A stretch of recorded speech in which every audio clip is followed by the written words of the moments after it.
Olá! Hoje a gente vai dar uma olhada num dos códigos de leis mais antigos e, olha, mais influentes da história, lá do livro de Êxodo. A ideia aqui é entender como esses princípios de justiça de milhares de anos atrás acabaram moldando toda uma sociedade. Vamos fazer um exercício de imaginação. Pensa só, estamos vivendo há uns 3.000 anos. Aí alguém vai e rouba o bem mais valioso que existe. E agora? O que seria uma punição justa? Essa pergunta não é só teoria, não. Era o dia a dia das pessoas daquela época. E as leis que a gente vai ver aqui não eram regras distantes, sabe? Eram respostas bem práticas para problemas muito, muito reais. Para a gente entender bem esse código, a análise foi dividida em 4 partes. Primeiro, vamos falar sobre leis de propriedade e restituição. Depois, a gente vê a responsabilidade que cada um tinha pelo próximo. Em seguida, um ponto super importante, a proteção dos mais vulneráveis. E por último, as regras morais e divinas que davam a cara daquela comunidade. Então, bora começar pelo primeiro ponto. Ok, leis de propriedade e restituição. E aqui já vem a primeira coisa que, sabe, salta aos olhos nesse código. A justiça, no caso de roubo, não era sobre prender o ladrão. Não mesmo. O foco total era em garantir que a vítima fosse compensada. A ideia era reparar o dano, restaurar a situação e não simplesmente punir. E olha só que interessante esse número. 5 vezes. Se alguém roubasse um boi e matasse o animal, a pena era essa, pagar 5 bois de volta. Mas por que tanto? É que um boi não era só um bicho. Ele era uma ferramenta de trabalho, sabe? Essencial para a lavoura. Então roubar um boi não era só levar carne. Era tirar a capacidade daquela família de produzir no futuro. O prejuízo era muito maior. Agora, se a história fosse outra, se o ladrão fosse pego com um animal ainda vivo, a pena caía bastante, pagar o dobro. Isso aqui mostra um princípio bem claro de proporcionalidade. A lei entendia que se o bem podia ser devolvido, o dano era menor. O foco, de novo, era em reparar o prejuízo real que a pessoa teve. Essa tabela aqui ajuda a gente a visualizar bem a lógica do sistema. Olha só a diferença de pena entre o boi e a ovelha. E tem um detalhe pesado: se o ladrão não tivesse como pagar, ele era vendido como servo para quitar a dívida. Ou seja, tudo era muito bem calculado com base no valor da perda e no impacto que isso tinha na vida da vítima. Bom, vamos agora para a nossa segunda parte: responsabilidade pelo próximo. Aqui, o código vai além do crime de roubo e entra numa área que a gente hoje chamaria de responsabilidade civil. Tipo, o que acontecia se alguém deixasse um bem para um vizinho guardar e algo desse errado. O processo era bem direto, sem muita enrolação. Imagina, os bens de alguém sumiram da casa do vizinho e não acharam o ladrão. O que acontecia? O caso ia para os juízes. E se ficasse provado que o vizinho agiu de uma fé que ele se apropriou do que não era dele, a pena era pagar o dobro. Era um jeito simples e eficaz de resolver essas tretas baseadas na confiança, né? E essa parte aqui é genial. Mostra um ponto fundamental sobre supervisão. Pensa bem. Se alguém pegava um animal emprestado e o dono não estava por perto, a responsabilidade por qualquer problema era toda de quem pegou emprestado.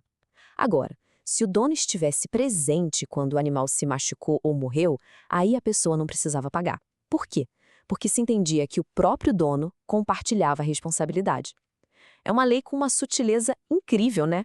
Agora a gente muda o foco. A gente sai um pouco da questão de propriedade e entra de cabeça nas pessoas. E é aqui que o código mostra sua força, com uma das ordens mais poderosas, totalmente focadas em justiça social, em proteger quem não tinha como se proteger. A lei é super específica aqui. Ela aponta exatamente quem precisava de proteção especial: estrangeiros, viúvas, órfãos e os pobres. E por que eles? Porque numa sociedade tribal como aquela, não ter uma família ou um clã forte por trás deixava a pessoa completamente vulnerável. Então a lei entrava em cena para ser de fato a protetora dessas pessoas. E essa pretensão não era só uma dica de boa convivência, não. Era uma ordem divina com peso. Essa citação aqui deixa isso claríssimo. Era como se a própria divindade dissesse: eu sou o defensor dos oprimidos. Se eles clamarem, eu vou ouvir. Ignorar esse aviso era sério, porque a consequência não era só social, era divina. E essa lei do penhor é um exemplo perfeito disso. Pensa só, a dignidade e as necessidades básicas de uma pessoa vinham antes de qualquer negócio. Era permitido pegar a roupa de alguém pobre como garantia de um empréstimo, mas ao pôr do sol tinha que devolver. Por uma razão muito simples. Muitas vezes, aquela era a única coberta que a pessoa tinha para dormir e não passar frio. É uma lei que equilibra o lado comercial com o lado humano, com a compaixão. Bom, e com isso a gente chega na nossa última parte, as regras morais e divinas. Essas leis aqui não são só sobre justiça entre as pessoas. Elas vão além. Elas serviam para definir a identidade moral e religiosa daquele povo. Basicamente, para estabelecer os limites do que era aceitável ou não dentro da comunidade. E esses limites eram bem claros. Havia ofensas consideradas tão graves que a punição era a morte, praticar feitiçaria, deitar-se com um animal, sacrificar a outros deuses. Por que tão severo? Porque esses atos eram vistos como algo que corrompia a essência da comunidade, sabe? Seja por práticas espirituais que eram proibidas, atos que quebravam o que eles viam como a ordem natural das coisas, ou a traição direta da aliança que eles tinham com o seu Deus.